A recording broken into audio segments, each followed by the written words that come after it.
Good evening. Thank you for your patience. The Secretary General will brief you on the working session, and then he'll be happy to take your questions. Secretary General. Good evening. It's good to see you at such a late hour. We have just concluded a very good meeting of NATO's heads of state and government. We took important decisions on burden sharing and stepping up the fight against terrorism. Belgium handed over to NATO our new headquarters, a 21st century home for a 21st century alliance. Chancellor Merkel dedicated the Berlin Wall Memorial, a symbol of our freedom, which NATO exists to defend. President Trump dedicated the 9/11 and Article 5 Memorial, a powerful reminder of NATO solidarity and the importance of our common fight against terrorism. One of the main issues we discussed was the fight against terrorism. This fight requires a wide range of instruments. National law enforcement agencies, the coalition to defeat ISIS, the European Union, as well as allies individually, are all making invaluable contributions. Today, we agreed an action plan for NATO to step up its efforts in the fight against terrorism. We reviewed our training mission in Afghanistan, and we agreed that we will continue to sustain our mission. I welcome that several allies came forward today with new troop contributions. And on the basis of our review, we will take further decisions in the coming weeks.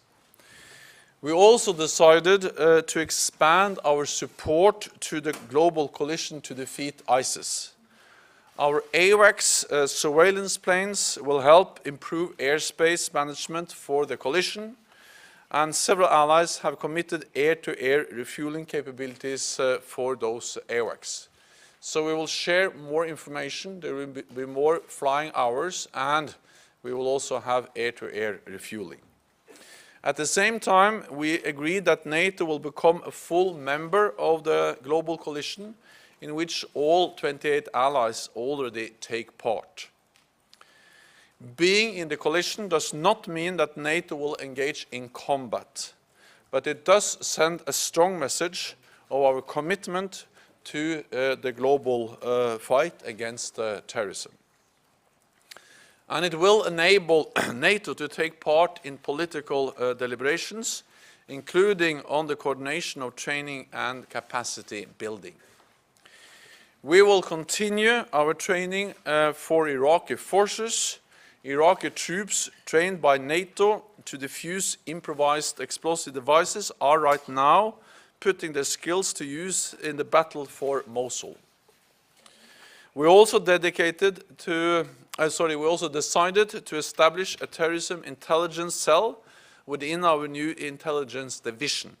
This will improve the sharing of information among allies, including on the threat of foreign fighters. Work is also underway to establish a hub for the South at our Joint Force Command in Naples. It will constantly monitor and assess regional threats, including terrorism. We are also looking into making greater use of NATO's Special Operation Headquarters, which already offers tailored counter-terrorism training for allies and partners. This could involve more mobile training teams deploying to countries at risk. So the alliance is doing a lot in the fight against terrorism. That is why I have decided to designate a senior NATO official as coordinator to ensure that our new action plan is implemented swiftly and effectively.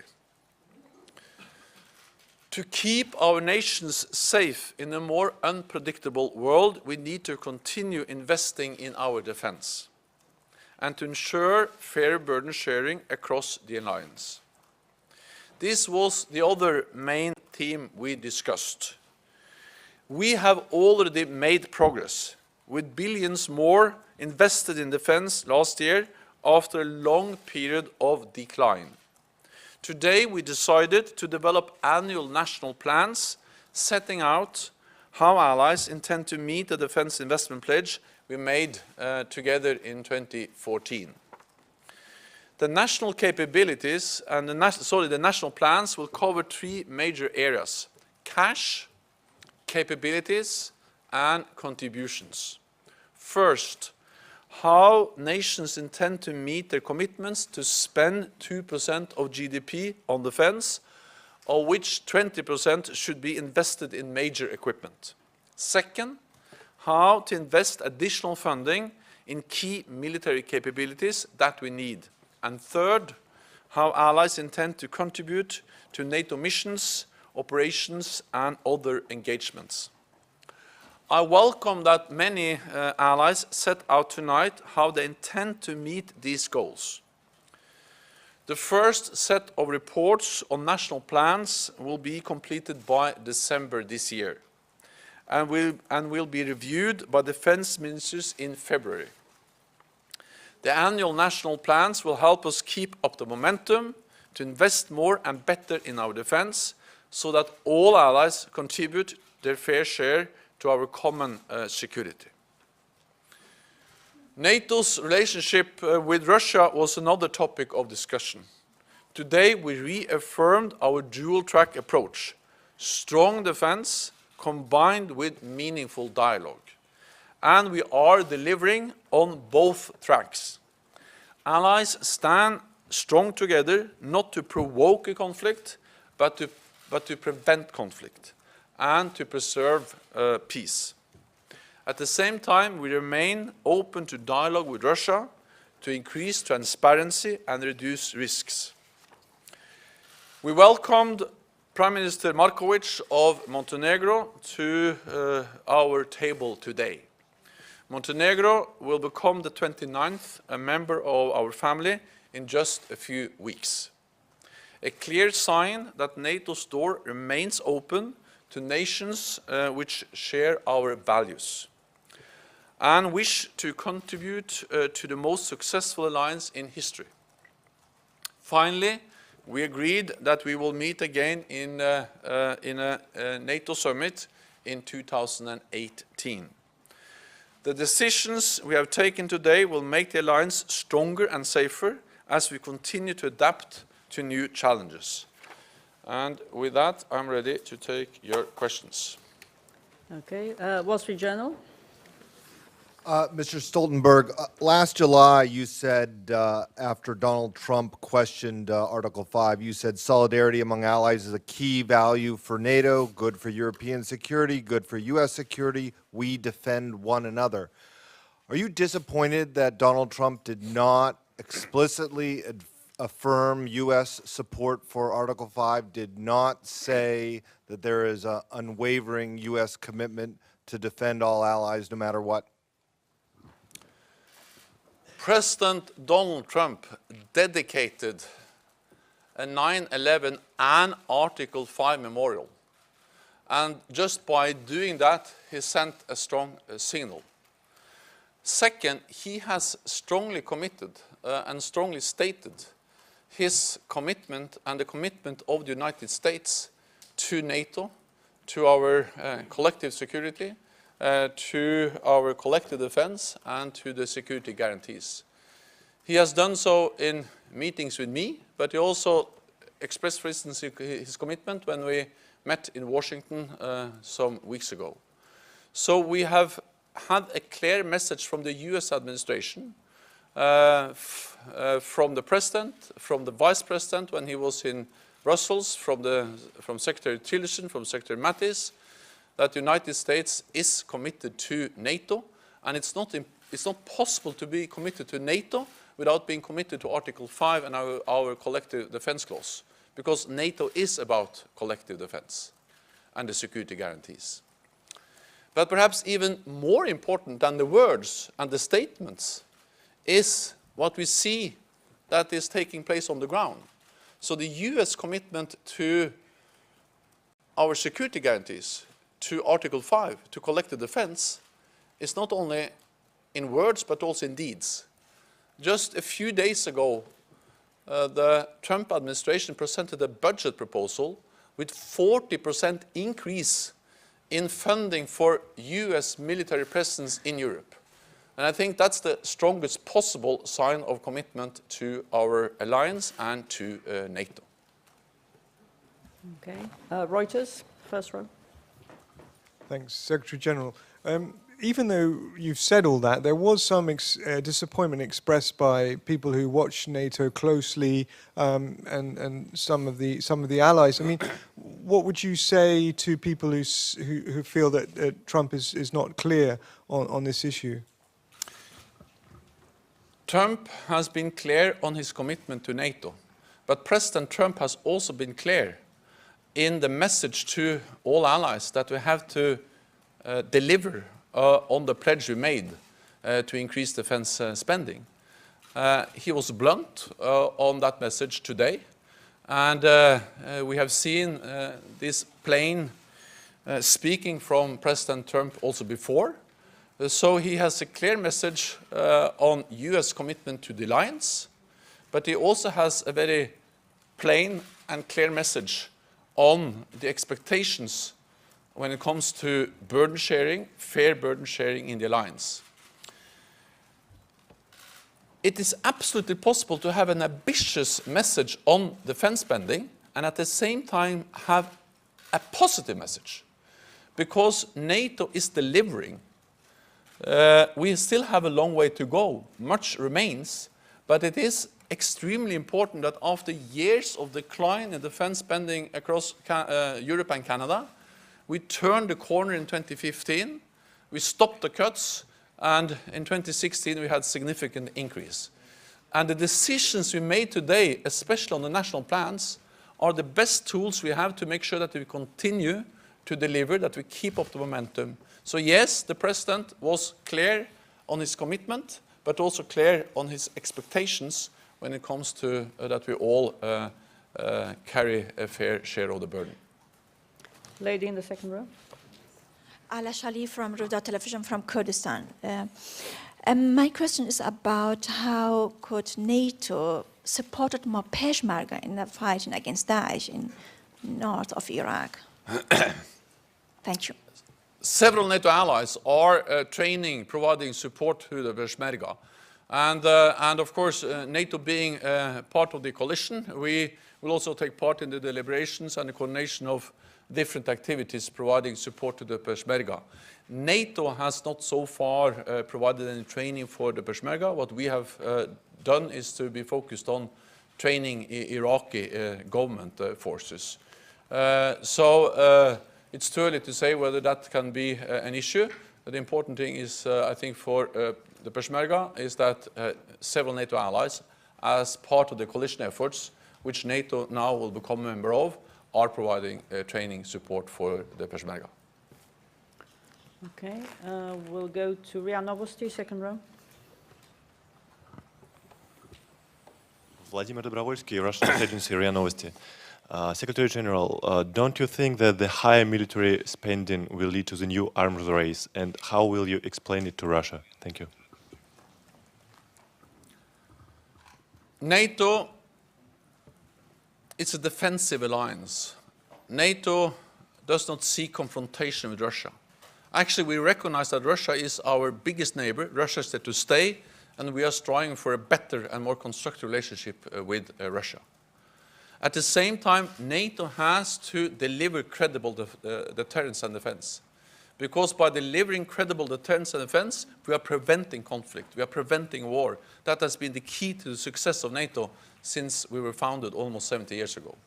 And when we see that Russia is willing not only to invest heavily in defense, but to actually use military force to change borders in Europe, with its aggressive actions against Ukraine, illegally annexing Crimea, and continuing to undermine, to destabilize eastern Ukraine, then of course NATO has to react. No one was thinking about deploying 4 battle groups to the Baltic countries and Poland before Russia annexed Crimea and started to destabilize eastern Ukraine. So what NATO does is a measured, defensive, proportionate response to the actions of Russia. At the same time, we are working for dialogue. After 2 years, so no meetings in the NATO-Russia Council, we were able to agree with Russia on how we could meet again. We have met in the NATO-Russia Council. We discussed difficult issues like Ukraine, but also transparency, risk reduction, our military posture, exercises. And the dialogue with Russia is sometimes difficult, but that's exactly why it is important. So we have responded in a measured and defensive way to make sure that we still convey a strong and clear message of deterrence to prevent conflict and preserve peace. Afghan media, first row there, Mitra TV. Yep.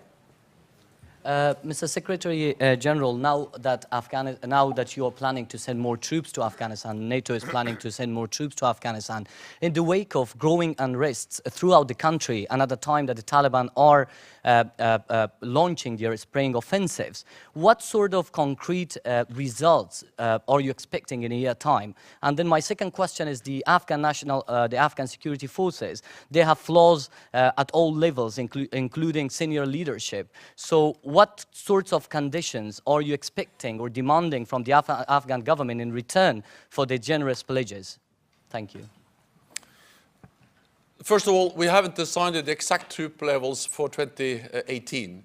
The current troop level is around 13,000 NATO troops in our train, assist and advise mission. All allies supported the sustainment of our rescue support mission in Afghanistan. Some allies also announced that they're willing to increase their force contributions. But the exact force or troop levels will be decided later on this year. What we are aiming at, and the purpose of our training mission in Afghanistan, is to strengthen the capabilities and the capacities of the Afghan national security forces to fight Taliban and to fight different terrorist groups in Afghanistan.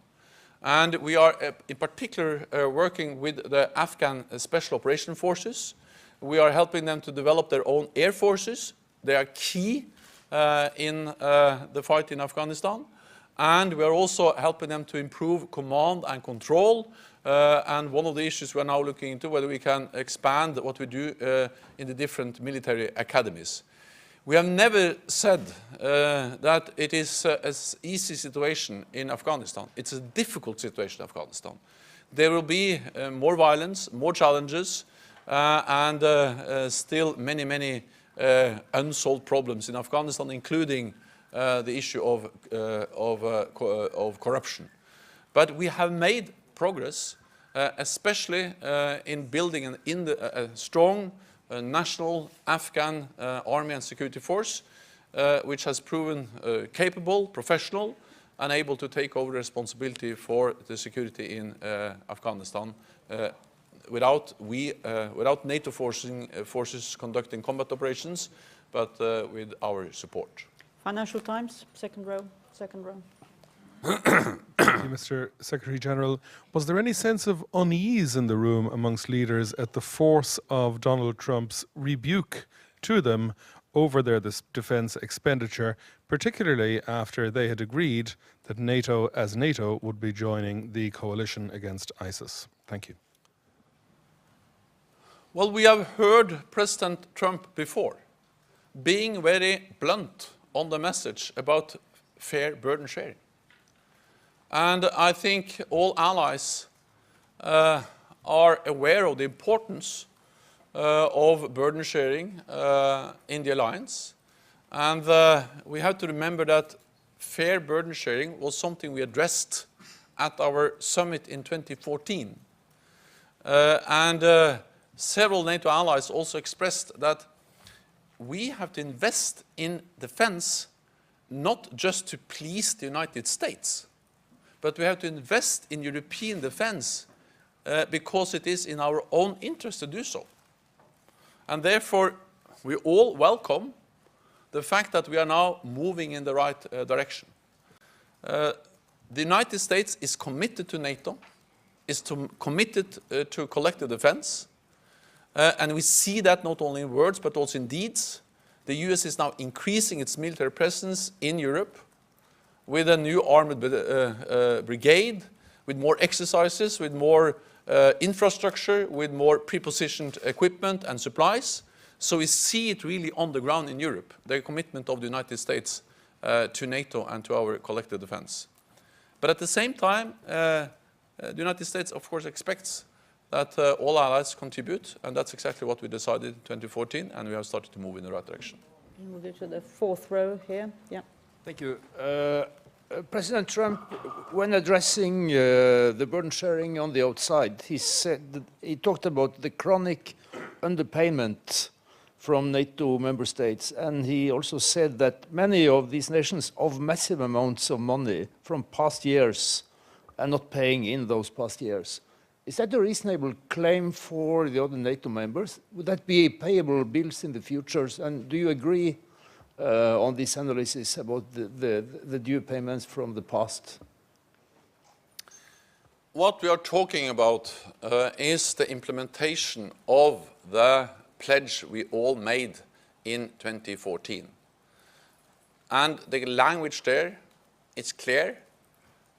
We commit to stop the cuts, gradually increase, and then move towards spending 2% of GDP on defense.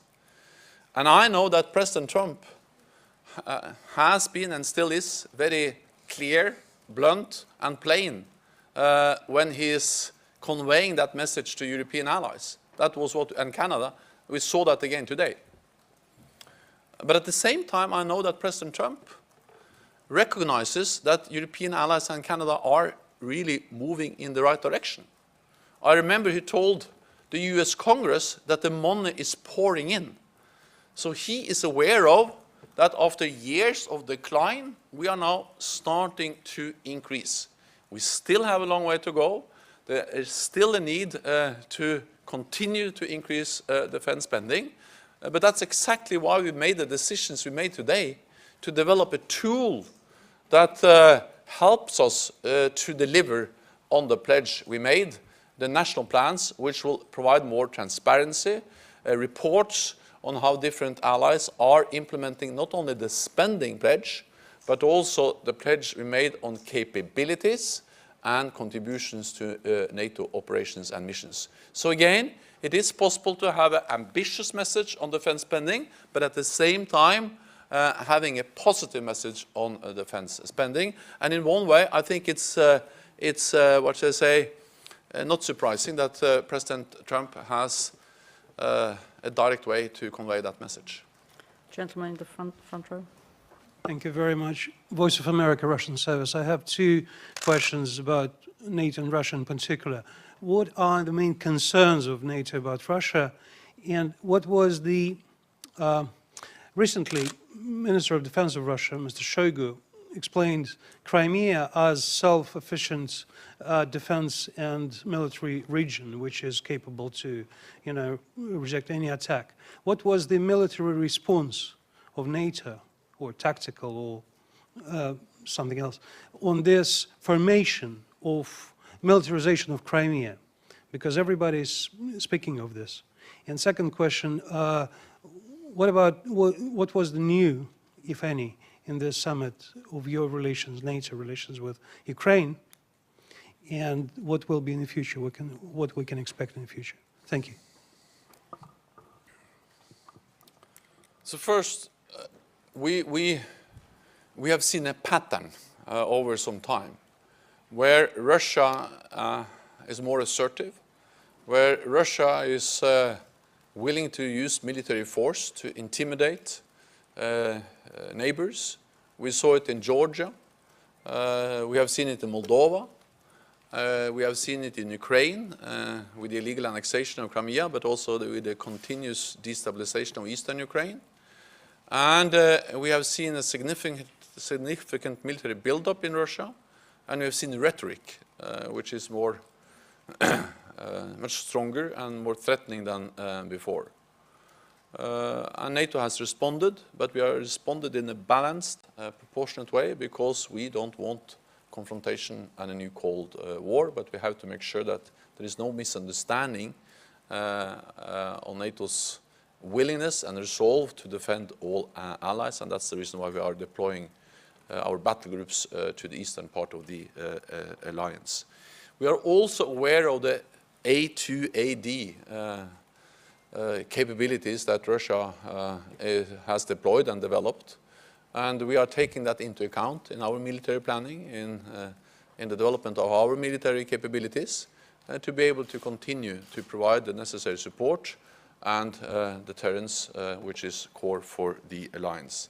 When it comes to Ukraine, it was clearly stated by many allies, and the whole alliance is behind the message that we are going to continue to strengthen our close partnership with Ukraine, to provide practical support, political support, and there was a strong support, of course, for all efforts to try to make sure that we are really able to implement the Minsk agreements, and especially allowing the international monitors to be able to do their job.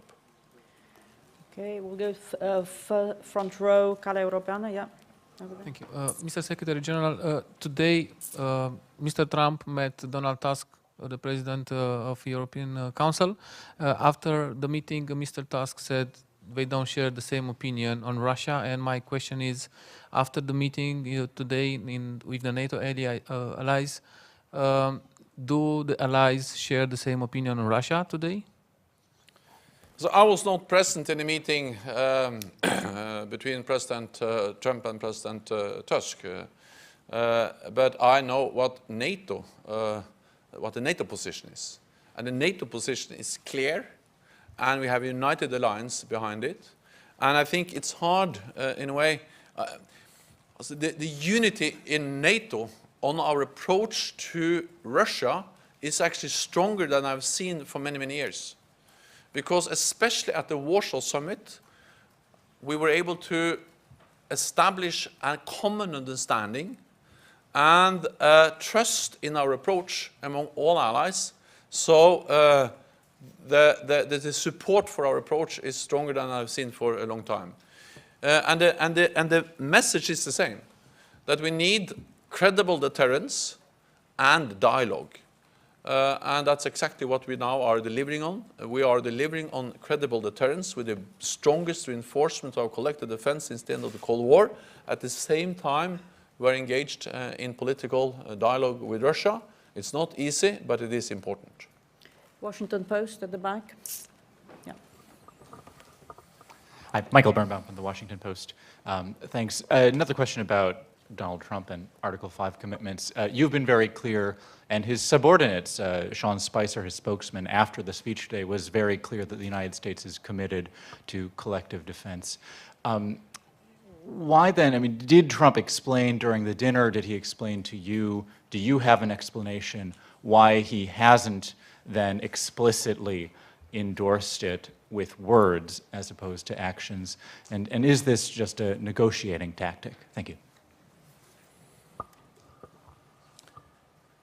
As I said, he has many times clearly stated in meetings, conversations with me, that he and the United States is clearly committed to NATO, and it's no way possible to be committed to NATO without being committed to Article 5 and our collective defense clause, because NATO is about collective defense. I remember he also stated that publicly, for instance, when we met in Washington. Then he reaffirmed the U.S. commitment to the NATO alliance and to, as I say, our shared values. He also referred today to the commitments that binds us together, and the commitments that binds us together are collective defense and everything related to Article 5. And second, he inaugurated a 9/11 and Article 5 memorial. And thirdly, the U.S. is now delivering on more U.S. presence in Europe, which I think is the strongest expression of the U.S. commitment to NATO and to the collective defense clause. Last question, Süddeutsche Zeitung, yeah. There. Burgess Akri from There. No. Sorry. Herr Bossler, Süddeutsche Zeitung. Secretary General, how do you explain the obviously conflicting messages coming out of this meeting?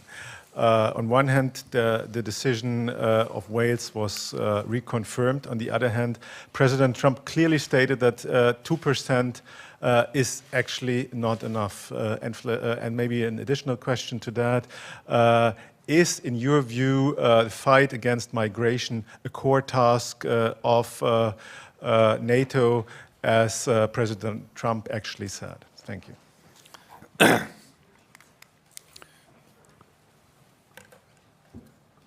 When it comes to migration, that's not a core task of NATO, but it is an area where NATO also plays a role. Because we, for instance, help the European Union in the Aegean Sea. We have deployed naval ships in the Aegean Sea to help implement the Turkish-EU agreement. And we have helped them to stem the flow of illegal migration over the Aegean Sea, especially with German presence in that naval activity. We are also helping in the Central Mediterranean, the EU Operation Sophia with our maritime operation Sea Guardian. And we are also addressing some of the root causes for the migration and refugee crisis we see. Because by working with partners in the wider Middle East region, in North Africa, in Middle East, but also in Afghanistan, we are helping to stabilize many of the countries where many of the refugees are and migrants are coming from. So yes, NATO has a role to play.